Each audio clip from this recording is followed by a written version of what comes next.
Good evening, folks. I got a request some time ago about making a video on the undercarriage. So as you can see, I have my car on jack stands now and the wheels off. So we're going to take a look at the brakes and suspension. Now up here is the top spring seat where the coil spring attaches. This is the coil spring, and it attaches as well here at the bottom spring seat. And the one inside of the spring here is the strut. So you should visually inspect it for oil leaks, because if it's leaking oil, it usually means it's bad. To test the struts, you can do the bounce test. Lean heavily on the front guard and release it suddenly and watch for rebouncing. The car should not rebounce more than once. If it does, you maybe have a bad strut. These ones are the upper links, front and rear. We have some bushings.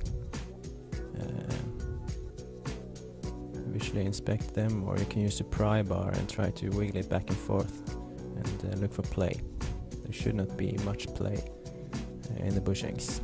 A little bit's okay. This is the steering knuckle, or the wheel bearing housing. The wheel bearing is, you can see it's inside, behind the drive shaft there.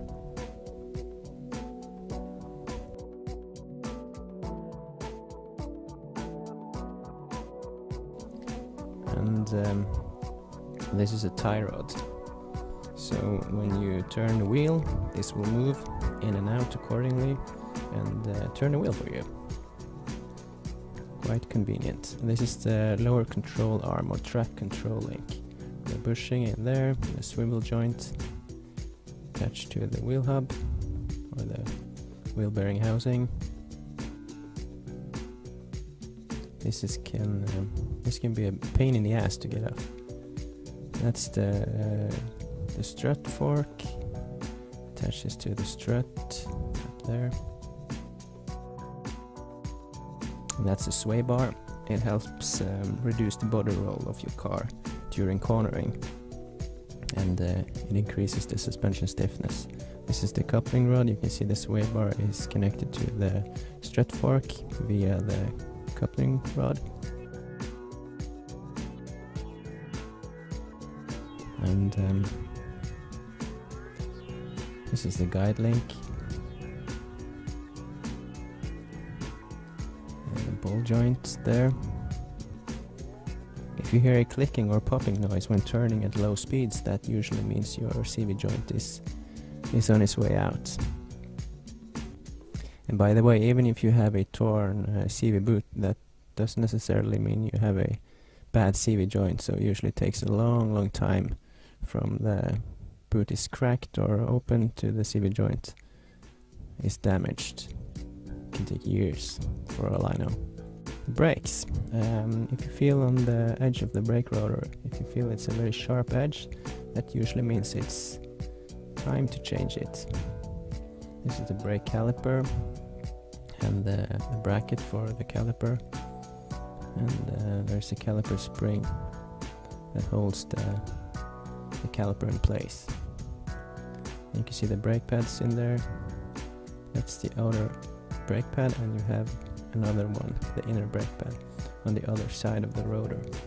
And this is the bleeding screw, so when you have to bleed the brakes, this is where you do it, attach a hose to it.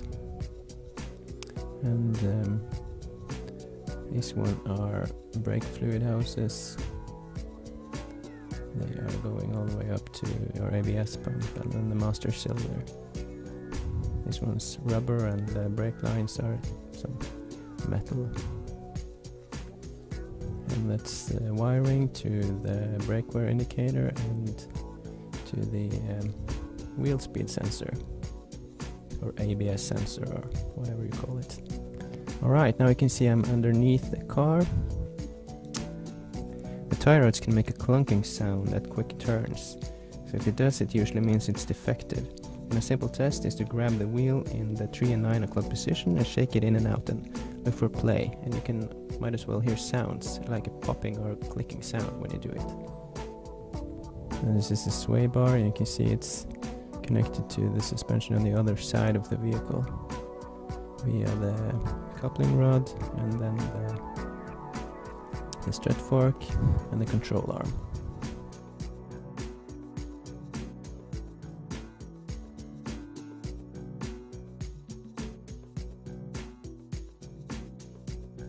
To check for worn bushings in the upper links or the control arm, you can use a pry bar to wiggle it back and forth, looking for excessive play. There's normal with a little bit of play, but it should not be excessive.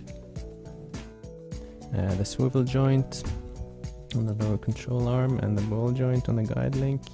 And the guide link is attached to the frame here. There's some bushings as well in there that you might want to check for play, excessive play.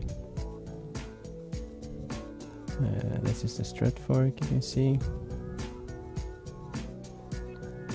and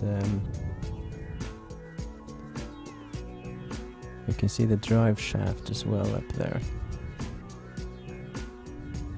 So the drive shaft transmits force from your engine and gearbox into the wheels.